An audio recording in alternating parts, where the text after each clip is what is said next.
Herzlich willkommen auf einer Bootstour unserer Five Senses. Sie ist eine Jeanneau Sun Odyssey 49, das heißt, sie ist ungefähr 15 Meter lang.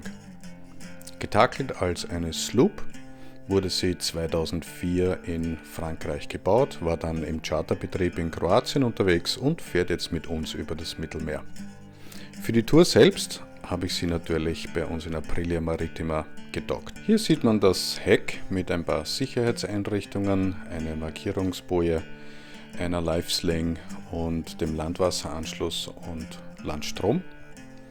Hinten gibt es auch eine Badeplattform, die wir sehr gerne benutzen, und dann geht es auf ins Cockpit. Auf der Steuerbordseite die Bedienung für den Motor, Bugstrahlruder, Multifunktionsdisplay und Autopilot. Und auf der Backbordseite noch einmal Multifunktionsdisplay, um zum Beispiel Windstärke, Windrichtung, Tiefe, Geschwindigkeit und so weiter zu sehen. In der Mittelkonsole ein Funkgerät und so sieht es dann aus, wenn man gemütlich im Cockpit sitzt. Die Polster haben wir vor einigen Jahren anfertigen lassen und die geben wirklich ein sehr gemütliches Ambiente. Auf dem Weg nach vorne an den Wanten vorbei sieht man schon jetzt die Segellast, davor ein neues inneres Vorstag, Ankerwinsch.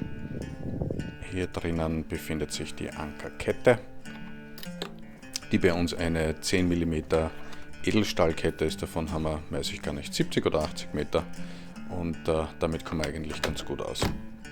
Der Bugkorb ist auch modifiziert worden, elektrische Ankerwinsch. Und hier ein Blick hinauf ins Rig über das Babystark hinauf.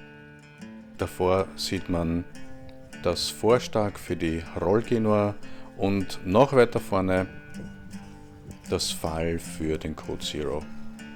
Ein schöner Blick nach Achtern über das Vordeck. Und dann zeige ich euch gleich ein bisschen was von Mast mit Baumniederholer. Und hier den Baum. Ihr seht, es ist ein Rollrefmast. Ich war am Anfang ein bisschen frustriert, weil ich eigentlich ein durchgelatetes Groß wollte, aber das Rollgroß von Elfström ist eine super Sache. Gibt es gar nichts zu meckern. Und nun zurück übers Cockpit, den Niedergang hinunter, und hier ist ein schöner Blick in den Salon. Der Tisch ist gerade neu renoviert worden, das gefällt mir besonders gut, er hat eine super schöne Haptik. Am Backbord die Galley längsseits angelegt mit einer neuen Corian-Platte drauf. Hier eine neu eingebaute Spüle. Die alte war ein bisschen klein zum Abwaschen, daher freue ich mich eigentlich sehr über die zwei Becken, und der neue Wasserhahn kann brausen, ganz genauso wie einen direkten Strahl. Das ist auch eine wirklich schöne Sache.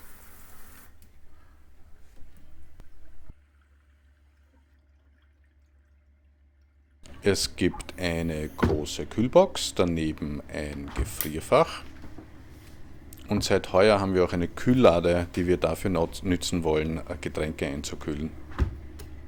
Ein Blick in die Navigation. Neben den Instrumenten gibt es natürlich die Schalttafel für die 12 Volt Anlage. Und auf der anderen Seite für die 230 Volt Anlage Funk, Radio, Multifunktionsdisplay und ein Kartenfach. Direkt hier einige Dinge, die man notwendigerweise schnell braucht, vom Feuerlöscher bis über Notsignale und natürlich auch Unterbrechungen für die Batterien. Hier sitzen wir wirklich gerne am Abend beieinander. Man kann hier nette Spiele spielen, miteinander quatschen, wie auch immer. Das ist ein bisschen das Herzstück des Bootes. Im Achterbereich eine der Achterkojen, für 2 Personen ausgelegt, ein Hängeschrank. Da hat die Leonie ihr Zeug verstaut. Noch Staufächer im Bereich, wo auch der Motorraum dann beginnt. Was mich sehr freut, sind die Installationen der Lampen hier. Die haben alle eine USB-Steckdose, damit man zum Beispiel sein Smartphone aufladen kann. Im Bereich der vorderen Kabinen jeweils auch 2 Kojen pro Kabine. Da können 2 Personen ganz gut schlafen, allein ist natürlich noch besser. Unterhalb der Koje eine Lade und es gibt auch noch ein eigenes Fach, wo man Dinge verstauen kann, wieder ein Hängeschrank und ein eigenes Bad, wo man jeweils auch duschen kann, ein bisschen Stauraum. Der wahre Luxus auf einem Boot ist ja Platz, dementsprechend muss alles sehr praktisch untergebracht sein. Am Backbord das gleiche Layout. Man sieht natürlich ein bisschen hier die Dinge, die wir noch unterzubringen haben. Matten für an Deck liegen, ein Schaukelstuhl oder ein Hängesessel. Die Hängekästen sind beleuchtet und es gibt auf jedem Kasten auch wiederum 230 Volt und eine 12 Volt Steckbuchse. Noch ein Blick in das WC und dann geht es zurück in den Salon. Man sieht hier den Niedergang und wieder unser gemütliches Eck.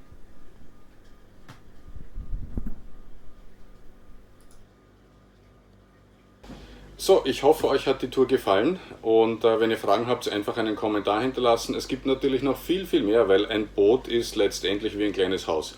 Das heißt, alles, was es an Haustechnik normalerweise gibt, Wasserpumpe, Abwasser, Elektrizität und so weiter, gibt es natürlich am Boot genauso. Das mache ich aber in einem extra Video, einfach um euch da heute nicht zu überfordern. Also, alles Gute und bis zum nächsten Mal.